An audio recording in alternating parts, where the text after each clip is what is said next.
Stand up comedian समय रैना का show India's got latent अपने विवादित टिप्पणियों की वजह से अक्सर चर्चा में रहता है। हद तो तब हो गई जब इंडियाज गॉट लेटेंट का नाम देखकर अश्लीलता फैलाने की कोशिश की गई। यूट्यूबर रणवीर इलाहाबादिया के विवादित टिप्पणी के बाद सोशल मीडिया यूजर भी लगातार अपना विरोध जता रहे हैं। इसी बीच इंडियाज गॉट लेटेंट के कार्यक्रम में इलाहाबादिया के भद्दे कमेंट को लेकर महाराष्ट्र के मुख्यमंत्री का बड़ा बयान सामने आया है, जिसमें उन्होंने कहा कि मुझे इसकी जानकारी मिली है, मैंने उसे देखा नहीं है, मुझे पता चला कि भद्दे तरीके से चीजों को चलाया जा रहा है, जो बिल्कुल गलत है। फ्रीडम ऑफ स्पीच सबके लिए है, लेकिन हमारी फ्रीडम तब खत्म हो जाती है जब हम किसी और की फ्रीडम में एनक्रोच करते हैं। यह ठीक नहीं है। हर किसी की मर्यादाएं हैं। महाराष्ट्र सीएम के बयान को देखकर यह साफ लगता है कि महाराष्ट्र सरकार ऐसे रणवीर इलाहाबादिया पर कड़ा एक्शन ले सकती है, क्योंकि देवेंद्र फडणवीस ने अपने बयान में यह भी कहा था कि हमने अश्लीलता के लिए भी नियम तय किए हैं,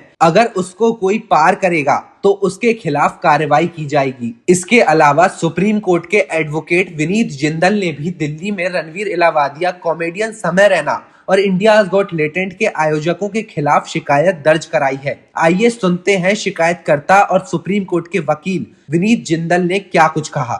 हम सभी लोग जानते हैं किस तरह से लगातार social media platforms, OTT platforms हमारे देश में अश्लीलता फैला रहे हैं और कॉमेडी के नाम पर फुहड़ता, अश्लीलता, गाली गलौच लगातार परोसी जा रही है। इसी कड़ी को आगे बढ़ाते हुए दो so called social media influencers Ranveer Allahbadia और समय रैना, इन दोनों लोगों का एक एपिसोड वायरल हुआ है और उस एपिसोड में जिस तरह से इन दोनों लोगों ने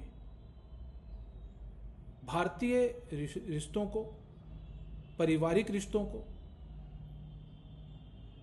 अपने गंदी जुबान से और गंदे शब्दों से तार तार किया है, वो किसी भी तरह से सहन योग्य नहीं है।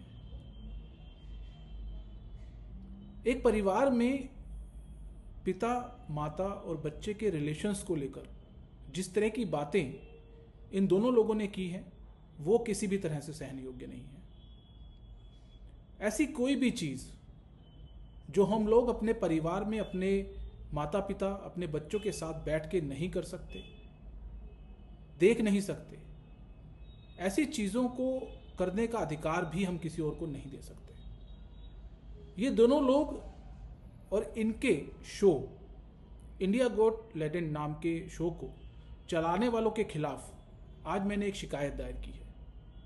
ये शिकायत Delhi police commissioner cyber cell को मैंने दी है, जिसमें मैंने उनसे आग्रह किया है कि इस शो के खिलाफ, इस शो के चलाने वालों के खिलाफ, साथ साथ इन दोनों लोगों के खिलाफ एफआईआर दर्ज की जाए। बीएनएस की धारा 286, 296 और 34, साथ साथ आईटी एक्ट की 67A के तहत इन पर एफआईआर दर्ज की जाए और कार्रवाई की जाए।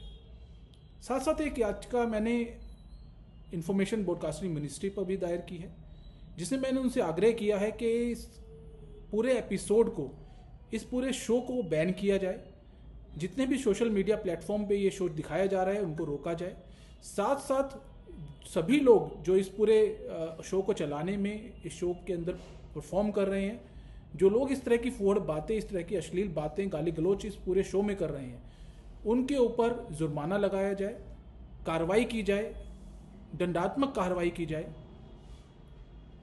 इसी के साथ आशा है कि जल्द ही इन लोगों पर कार्रवाई होगी और हमारे देश की भारतीय संस्कृति, हमारे देश के पारिवारिक संस्कृति और इस तरह के फुहड़ अश्लील बातें करने वालों पर रोक लगेगी।